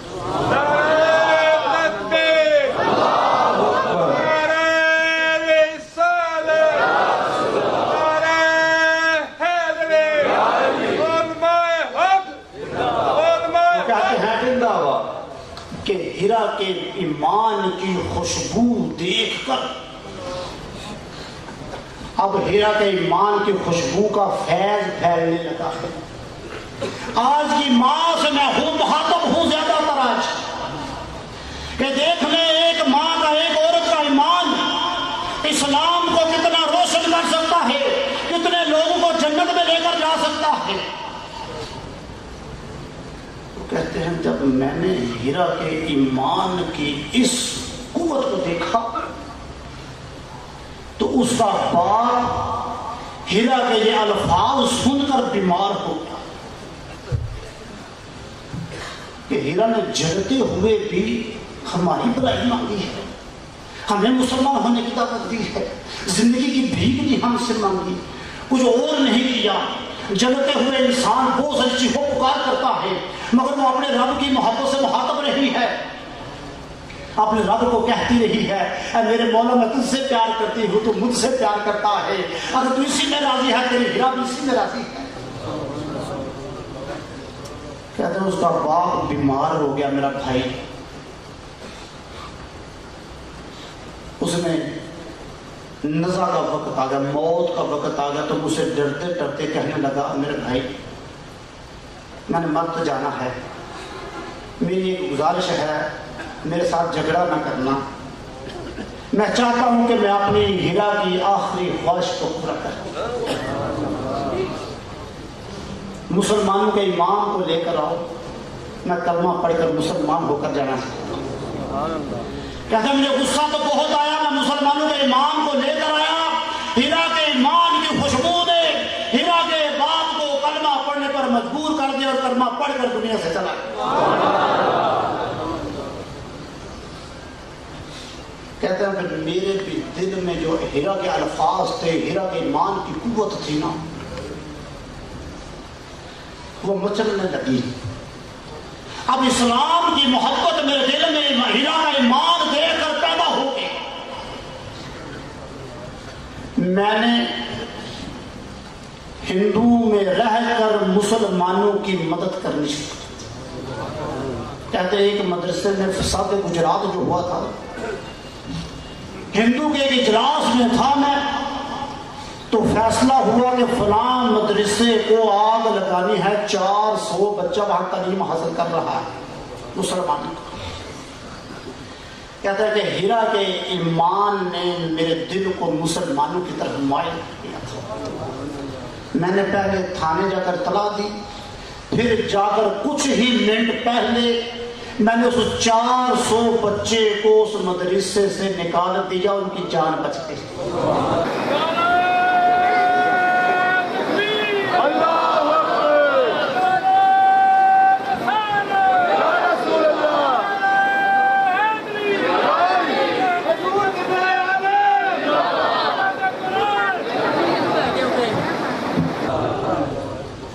وہ کہتے ہیں کہ 11 مقام ایسے تھے، 11 مقام جہاں مسلمانوں کو قتل کرنا تھا ہندوؤں نے، اور میں نے ہیرا کے ایمان کی قوت دیکھ کر مسلمانوں کی مدد کر کے ان کو قتل ہونے سے بچا دیا۔ کہتے ہیں پھر ہونا کیا تھا کہ ہیرا کے ایمان کی مٹھاس نے ہمارے پورے خاندان کو ہی کلمہ پڑھ کر مجبور کر دیا۔ ہم سب ہی کلمہ پڑھ کر مسلمان ہوئے۔ ایک ایمان مضبوط ہو تو اس کی ایمان کی خوشبو سے لوگ جنت میں جانا شروع ہو جاتے ہیں، تو اگر ایک ایمان کمزور ہو تو لوگوں کے جہنم میں جانے کا ذریعہ بن جاتا ہے۔ اس معاشرے میں اس وقت 70% برائی پھیلنے میں ماں کی گود کا قصور۔ حضرت عبد القادر جیلانی رحمت اللہ تعالی جب آپ نے ہوش سنبھالی، ظاہری طور پر آپ کو امام کے پاس قرآن پڑھنے کے لیے لے کر جب گئے تو آپ نے کم و بیش 13 سپارے سنا دی۔ امام صاحب کہنے لگے آپ نے یہ کہاں سے پڑھے ہیں؟ کہنے لگے میں ماں کی گود میں تھا تو میری ماں کام کرتے قرآن پڑھتی تھی، میری روح میں وہ سپارے جذب ہو گئے۔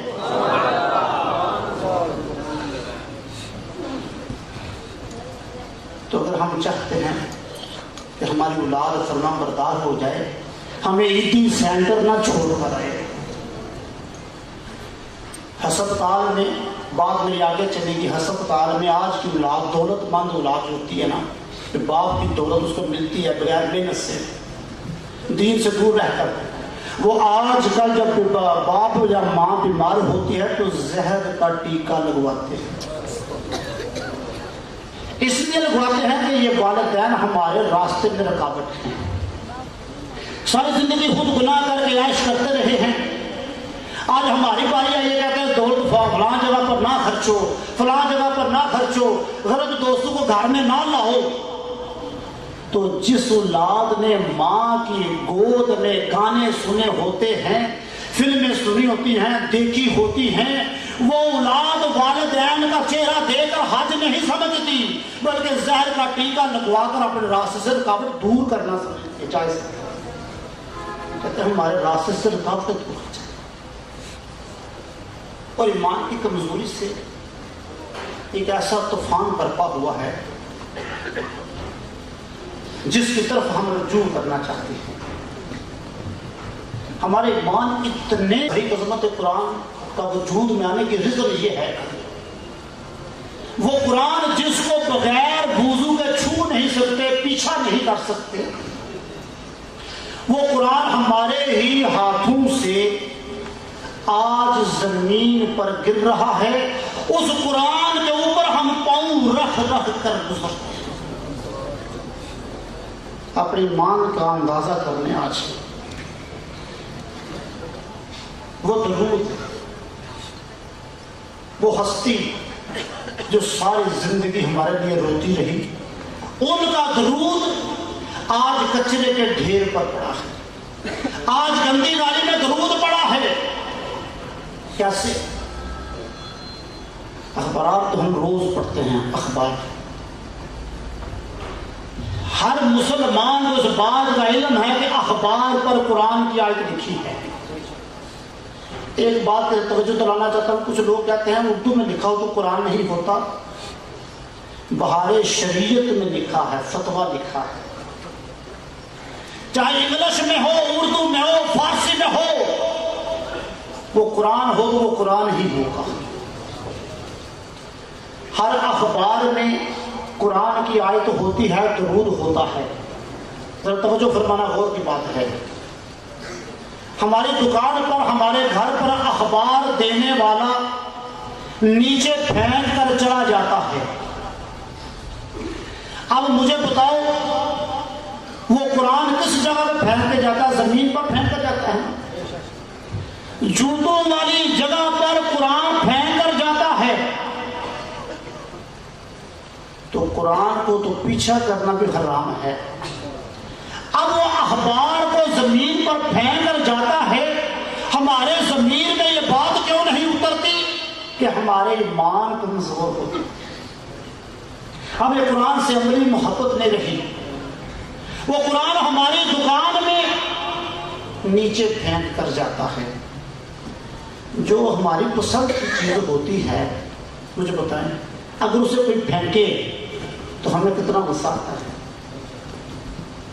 اپنے جوتے سنبھالنے کے لیے گھر میں سیف الماری پیدا ہوتی ہے، تو کیا اخبار کو حاصل کرنے کے لیے دروازے کے باہر کچھ نہیں لگ سکتا؟ ٹیلی کام لگ سکتا ہے دروازے کے پاس ضرورت کے لیے؟ قرآن ہماری ضرورت نہیں رہا۔ ہم عملی طور پہ بات کر رہے ہیں، زبانی طور پہ اتنی محبت کرتے ہیں کہ جیسے ہم سے بڑا محبت کرنے والا ہے ہی نہیں۔ اس آدمی سے پوچھا جائے گا وہ مجرم ہے کہ جس کے گھر میں اخبار پھینک کے جاتا ہے آدمی، اور جوتوں والی جگہ پہ قرآن رہتا ہے، درود رہتا ہے۔ نبی پاک صلی اللہ علیہ وسلم نے فرمایا، سنو میرے نام کی برکت، اگر کوئی شخص اپنے نام کے ساتھ میرا نام رکھے، محمد اسلم یا محمد وقاص، تو اللہ تبارک تعالیٰ اس کو اتنی برکت دیتا ہے کہ اس گھر کی زیارت کے لیے فرشتے آتے ہیں۔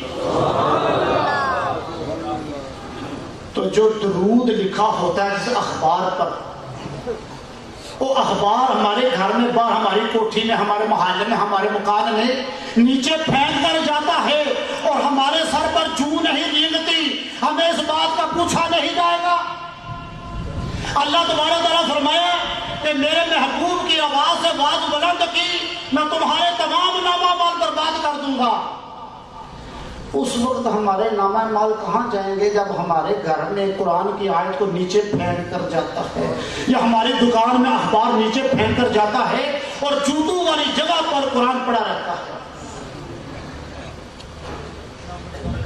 آگے اخبار پڑھ کر ہم کیا کرتے ہیں؟ اسے کباڑ خانے میں بیچ دیتے ہیں۔ یہاں تک نہیں، ہماری مائیں بہنیں وہ کپڑے جب جہاز سیتے گلا بنانے کے لیے اخبار کا استعمال کرتی ہیں۔ ہم نے کئی بار بلکہ اکثر کچرے کے ڈھیر سے ان کی کینچی سے قطرہ ہوا درود اور قرآن کی آیتیں اٹھاتے ہیں. پڑھی لکھی ہوتی ہیں, مسلمان ہوتی ہیں, مسلمانوں کا ملک ہے. اکثر ہماری مائیں بہنیں گھر میں اخبار استعمال کرتی ہیں کپڑوں میں سلائی کی جات سیکھنے کے لیے, اس کو کترتے ہیں. وہ درود اور قرآن کی جاہل سے جاہل آدمی کو پوچھ لے, وہ کہے گا مجھے علم ہے کہ اخبار پر قرآن لکھا ہوتا ہے. آج تو تعلیم کا دور ہے, ہمارے ایمان برباد ہو چکے ہیں, ہمارے ایمان کی دھجیاں اڑ گئی ہیں. یاد رکھیں اگر ایمان کا یہ حال رہا کہ ہم نے ایمان کو اپنے پاؤں میں رولا, اپنے دروازے میں ایمان ہمارا پڑا ہوتا ہے ہمارے پاؤں میں, نیچے پھینکنے والا مسلمان ہمارا ایمان پھینک کر جاتا ہے. ہمارا ایمان ہم خوشی خوشی اسے پڑا رہنے دیتے ہیں. اخبار کو پھر کباڑ خانے میں بیچ دیا جاتا ہے. ہمارے مسلمان دکاندار, نان بیچنے والے, کرانے والے, اس اخبار میں ہوٹل والے کعبے کی تصویر ہوتی ہے, درود ہوتا ہے, اس میں سودا ڈال کر بیچتے ہیں. پھر وہ اخبار کچرے کے ڈھیر پر آ جاتی ہے. پھر اس اخبار کے اوپر پاؤں رکھ کر ہم گزرتے ہیں. جس مقام پر ہماری سب کی گندگی جمع ہوتی ہے اس جگہ پر درود و سلام جمع ہو جاتا ہے, قرآن جمع ہوتا ہے. اب جس قوم نے اپنے ایمان کو پاؤں کے نیچے روندا ہو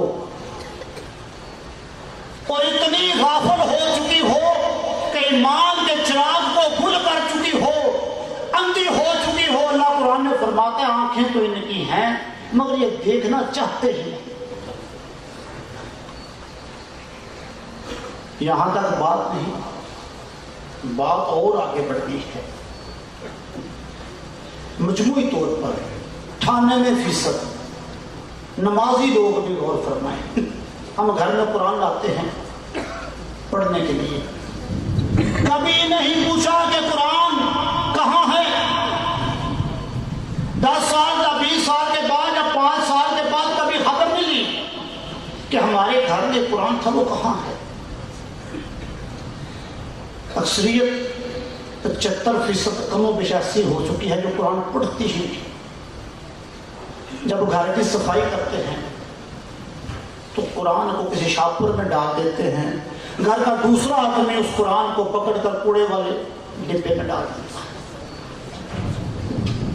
ایت الکرسی یاسین دکان میں برکت کے لیے لگاتے ہیں مگر اس پر مکھیوں نے گندگی کی ہوتی ہے. ساری دکان کی صفائی کرتے ہیں مگر اس کی صفائی نہیں کرتے کہ اس سے محبت نہیں ہوتی. جس سے محبت ہوتی ہے اس کی لعنت ہوتی ہے. کباڑ خانے میں چلے جائیں, آپ ضرور جائیں, وزٹ کریں.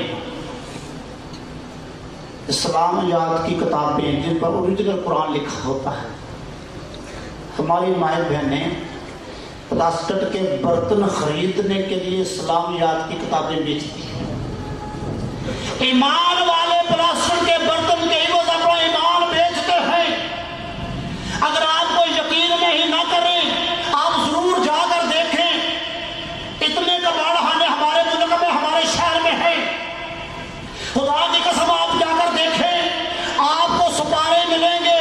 وہ کباڑ خانے والے جاہل لوگ کہتے ہیں کہ ہم مجبور ہیں, ردی میں بیچنے کے لیے مسلمان آتے ہیں, سپارے بھی بیچ کر جاتے ہیں, اسلامیات کی کتابیں بھی بیچ کر جاتے ہیں, اخباریں بھی بیچ کر.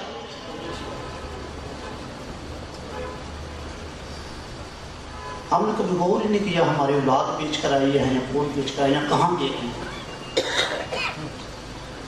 ہماری مائیں بہنیں جو اپنی زینت کی چیزوں سے بڑی محبت کرتی ہیں, اپنے کپڑوں کی بڑی حفاظت کرتی ہیں, جب سپارہ پھٹ جاتا ہے, پرانا ہو جاتا ہے, تو گھر سے دروازے سے باہر نکلتی ہیں، جو گٹر والا پائپ ہوتا ہے اس میں لگا دیتی ہیں۔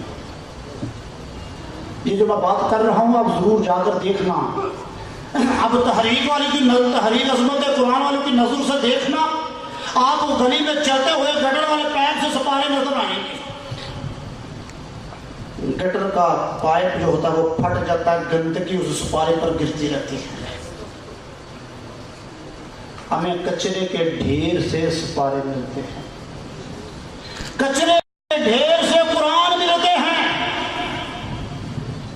جس قوم نے قرآن کو کچرے کے ڈھیر پر ڈال دیا ہو، کباڑ خانے میں بیچ دیا ہو اور اس کے سر پر جو نہ رینگے، اس قوم کو موت کے وقت ایمان کیسے نصیب ہو؟ اللہ تبارک تعالیٰ فرمایا میں اس کے کوئی نواں مال قبول نہیں کروں گا جو قوم میرے محبوب کی بے ادبی کرے گی، آواز سے آواز بلند کرے، یہ سبھی جانتے ہیں قرآن میں ہے۔ تو جو قوم درود کو پاؤں میں رولے، پاؤں رکھ رکھ کر گزرے، اس قوم کو علم بھی ہو، وجود بھی ہو، اس قوم کے پاس وسائل بھی ہوں، وہ قوم اس کو بچانے کی کوشش نہ کرے، تو مجھے بتاؤ اللہ اس کے نیک اعمال کیسے قبول کرے گا؟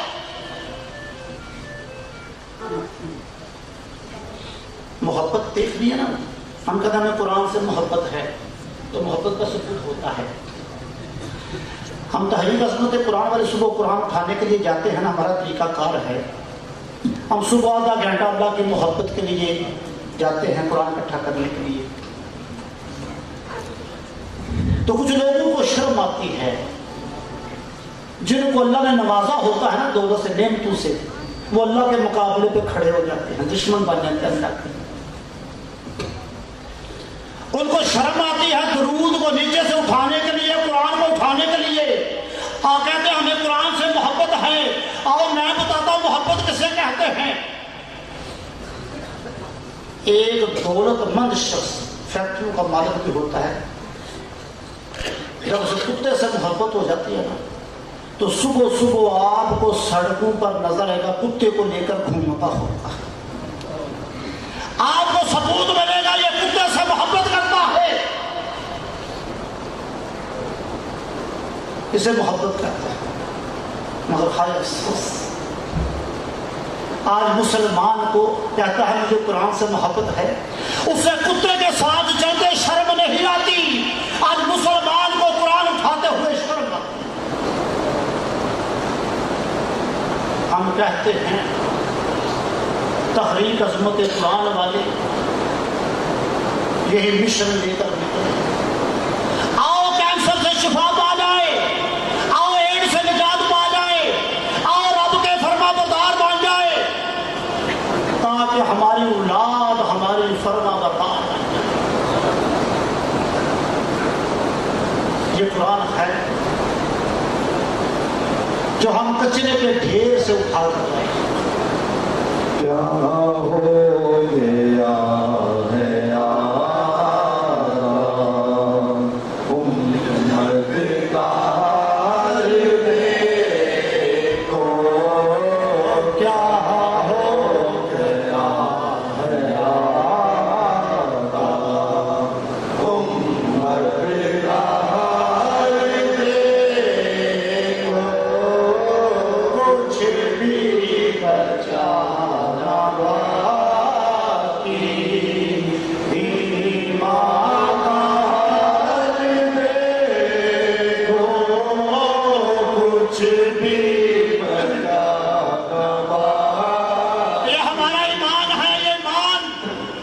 جس قوم نے موت کے وقت ایمان کا یہ حال کر دیا ہو، اس کو ایمان سلامت موت کے وقت کیسے ملے گا؟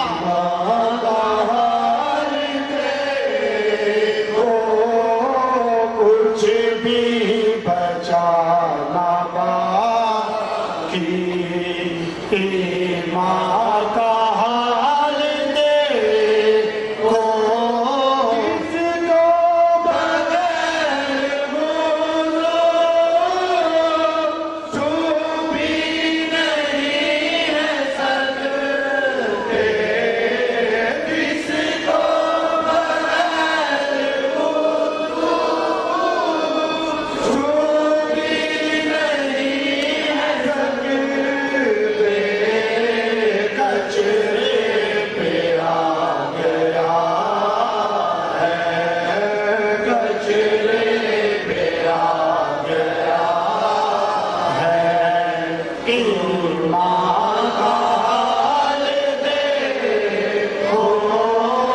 کچرے پہ آ گیا ہے قربان کا حال دیکھو پوچھے گا رب جو ہم سے قرآن کا حال کیا ہے ہر آدمی سے رب قرآن کے بارے پوچھے گا کہ میں نے تمہیں زندگی دی تھی، تیری زندگی میں تیرے پاس دولت ہونے کے باوجود، تیرے پاس صحت ہونے کے باوجود میرے قرآن کے ذریعے تم نے کیا کیا تھا؟ موت کے وقت رب پوچھے گا رب جو ہم سے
کچرے کے ڈھیر پر پھینک کر اپنے ایمان کا یہ حال کر دیا.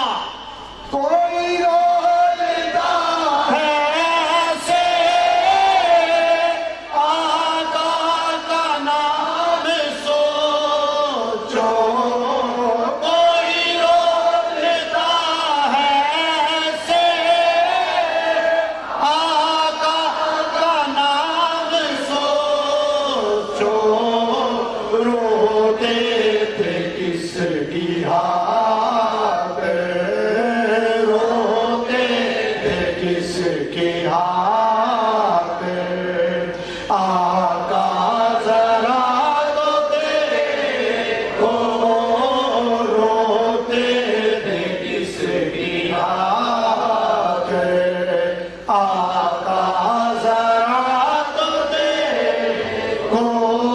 جس نام پہ ملائک صلی اللہ پکارے، جس نام پہ ملائک صلی اللہ پکارے، نظر جھکا کے دیکھو، نظر جھکا کے دیکھو، پاؤں میں آ گیا ہے، نظر جھکا کے دیکھو، پاؤں میں آ گیا ہے، کیا ہو گیا ہے آقا، امت کا حال دیکھو. تحریر عظمت قرآن یہ مشن لے کر نکلی ہے. جب غور کیا گیا کہ نبی پاک صلی اللہ علیہ وآلہ وسلم نے فرمایا کہ دنیا میں اس وقت تک کوئی بیماری نہیں اترتی جب تک اللہ تبارک تعالیٰ 70 شفائیں دنیا میں اس کے لیے پہلے نہ اتارتے، مگر امت کو شفا نہیں ہو رہی. جس کے گھر میں کینسر کا حل ہوتا ہے وہ نجات نہیں ملتی، ایڈز نہیں جاتی، فالج نہیں جاتا، دعائیں قبول نہیں ہوتی، مگر اس کی رزق کیا ہے؟ جب ہم نے دیکھا کہ قرآن کے ساتھ یہ حال ہو رہا ہے، جو قوم سارا دن قرآن کے ساتھ اتنی بے دردی سے پیش آئے اس قوم کو شفا نہیں مل سکتی۔ تو تحریک عظمت قرآن یہ مشن لے کر نکلی کہ آئے ہم قرآن کو مصیبت سے نکالیں، اللہ تبارک و تعالیٰ ہمیں بیماریوں کی مصیبت سے نکال دے۔ اللہ تبارک و تعالیٰ قرآن پاک میں فرماتا ہے کہ میں نے قرآن تمہارے لیے شفا بنا کر اتارا ہے، قرآن تمہارے لیے رحمت ہے، قرآن تمہارے لیے نصیحت ہے۔ جس جگہ پر ہم ہوں گے، چمڑے والی فیکٹری میں چلے جائیں تو چمڑے کی خوشبو آئے گی، جسم میں چمڑے کا اثر ہو جائے گا اس کی بدبو کا۔ اگر ہم خوشبو والی دکان میں جائیں تو ہمارے جسم میں خوشبو کا اثر ہو جائے گا۔ تو ہم چاہتے ہیں تحریک عظمت قرآن والے کہ سارے کے سارے قرآن کی فیکٹری میں چلے جائیں، ہمارے جسم میں قرآن کی خوشبو آنے لگے۔ نعرہ تکبیر، نعرہ رسالت، نعرہ حیدری، تحریک عظمت قرآن، فیض قرآن، ہم عظمت قرآن کے، ہم عظمت قرآن کے، ہم آقا تیرے نام کے، ہم آقا تیرے نام کے، ہم عظمت قرآن کے۔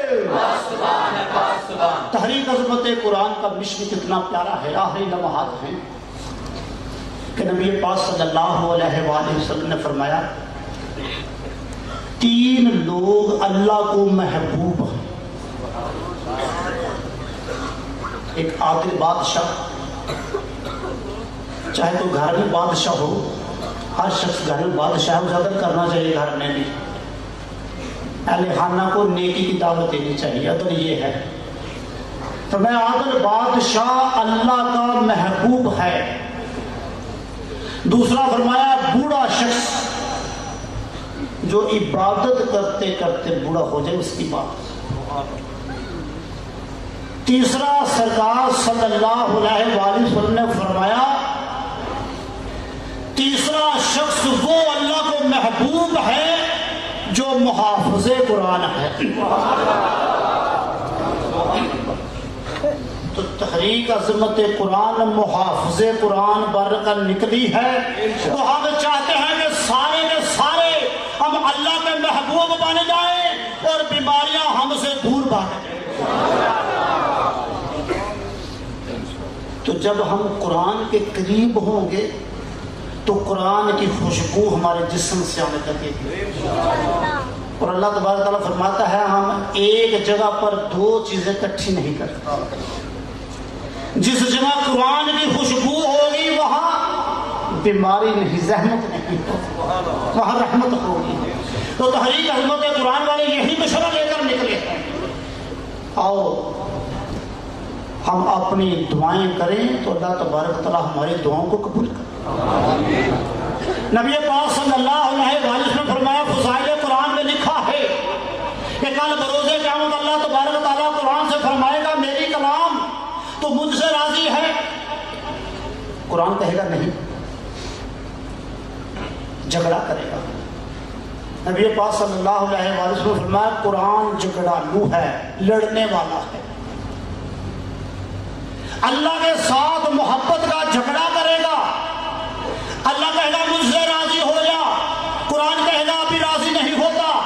اللہ فرمائے گا کیسے راضی ہوتا ہے؟ قرآن کہے گا یا اللہ دنیا میں رہ کر جو جو شخص مجھ سے محبت کرتا تھا تو اس کو تاج بھی اپنا دے، لباس بھی پہنا دے اور ساری مخلوق کے سامنے اعلان فرما دے کہ اس بندے سے میں راضی ہوں، میں تجھ سے راضی ہو جاؤں گا۔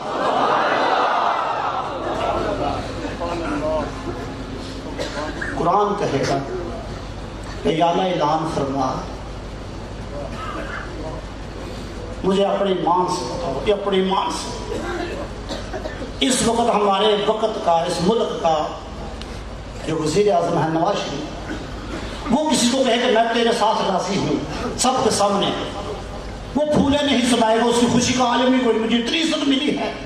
تو جس کو حالت کائنات اعلان کر کے کہے کہ میں تحریک والوں سے راضی ہوں، اس کا عالم کیا ہوگا؟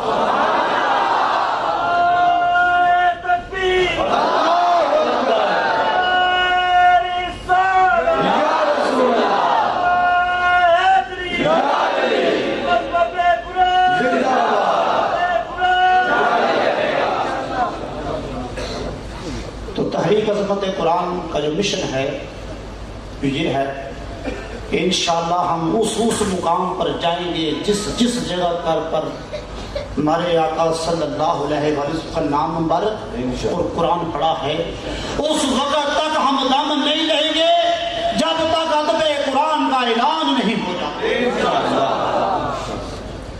اگر ہم چاہتے ہیں کہ قرآن ہماری شفاعت کرے تو ہمیں چاہیے کہ ہم ہر جمعے والے دن گجرات سراج پلازا سے ہمارا قافلہ نکلتا ہے، مجموعی طور پر کم و بیش 200 آدمی ہوتے ہیں۔ ہم ایک آدھے گھنٹے کے لیے قرآن اٹھانے کے لیے جاتے ہیں۔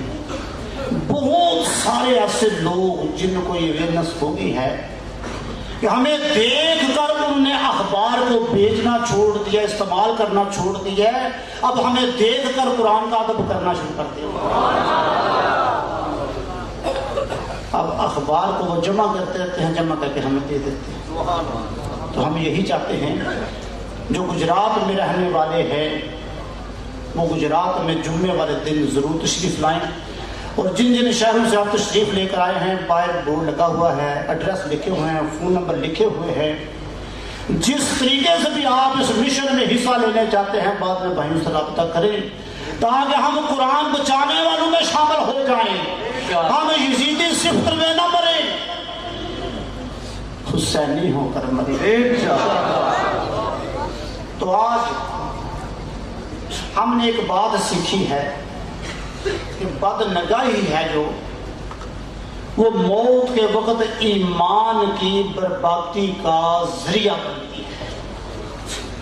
بد نگاہی کرنے والے کی اولاد بھی اس سے آفت میں مبتلا ہو جاتی ہے۔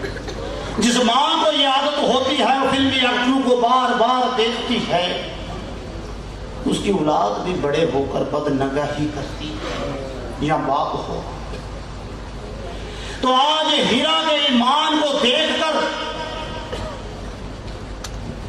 سن کر آپ کے دل میں ایمان کی مٹھاس پیدا ہوئی ہے، تو آج ہم سارے مل کر یہ ارادہ کر کے ہیرا کی روح کو خوش کرتے ہیں کہ آج کے بعد ہم کوئی میسج نہ کریں گے نہ پڑھیں گے، ہاتھ کھڑے کر کر ارادہ کریں تاکہ ہیرا کی روح بھی خوش ہو۔ آج کے بعد ہم کوئی ایسا تعلق نہیں رکھیں گے، آج کے بعد ہم بد نظری نہیں کریں گے انشاءاللہ۔ اللہ تبارک و تعالی ہمیں عمل کرنے کی توفیق عطا فرمائے۔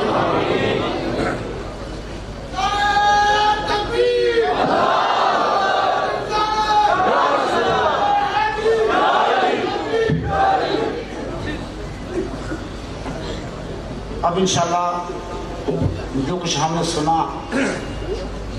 اللہ تبارک تعالیٰ ہمیں عمل کرنے کی توفیق عطا فرمائے، اور سب کو یہ دعوت ہے کہ جو قرآن گر چکا ہے اگر ہم نے نہیں گرایا، اگر ہم نے اس کو بچانے میں شامل نہ ہوئے تو برابر کے مجرم ہوں گے۔ تو تحریک عظمت قرآن کے قافلے کے ساتھ مل جائیں، تو کہیں آؤ تحریک عظمت قرآن کی آواز بن جائے، سب مل کر قرآن اٹھائیں اور سارے کے سارے رب کے ہاتھ بن جائیں۔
صلی اللہ علی محمد سبحان اللہ وبحمدہ سبحان اللہ العظیم وبحمدہ استغفر اللہ رب من کل یا اللہ یا رحمان یا رحیم اللہ ہم گناہ گار اسیاں کار کمزور تیری بارگاہ میں اپنے دامن پھیلا کر کھڑے ہیں۔ اے اللہ ہم نے کسی نیکی کے عوض اپنے ہاتھ بلند نہیں کیے۔ اے اللہ ہم نے تیرا فضل دیکھ کر ہاتھ بلند کیے ہیں، تجھے تیری پیاری فاطمہ کا واسطہ ہم گناہ گاروں کے اٹھے ہوئے ہاتھوں کی لاج رکھ۔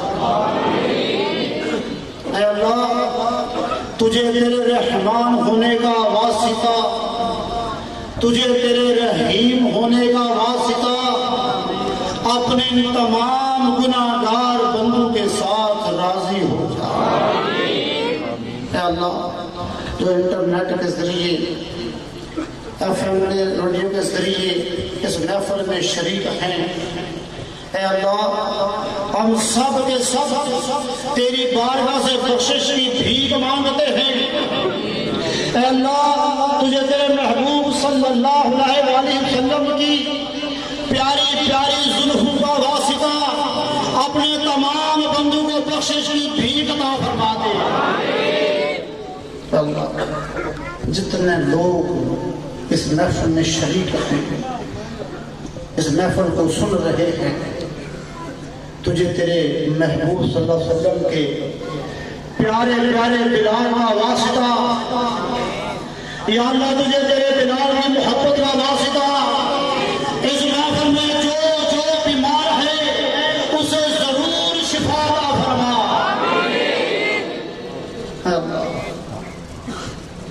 صحیح کے در سے کوئی خالی چلا جائے یہ صحیح کی شان ہے۔ یا اللہ ہم نے تیری صحابت دیکھ کر ہم گناہ گاروں کو بھی آس لگ گئی ہے۔ یا اللہ اس محفل میں جو تیرا نیک بندہ ہے تجھے اس نیک بندے کا واسطہ ہمارے سیاہ دلوں کو نور میں تبدیل فرما دے۔ اے اللہ اس محفل میں جو جو شریک ہے اگر اس میں کوئی بے اولاد ہے تجھے امام حسن حسین کا واسطہ یا اللہ آج کی محفل کی برکت سے ان نواسوں کی برکت سے اسے اولاد صالحہ ضرور عطا فرما۔ یا اللہ اس محفل میں جو شریک ہیں ان میں سے جو جو قرضدار ہے جس پریشانی میں مبتلا ہے دشمن کے خوف میں ہے، اے اللہ تجھے تیرے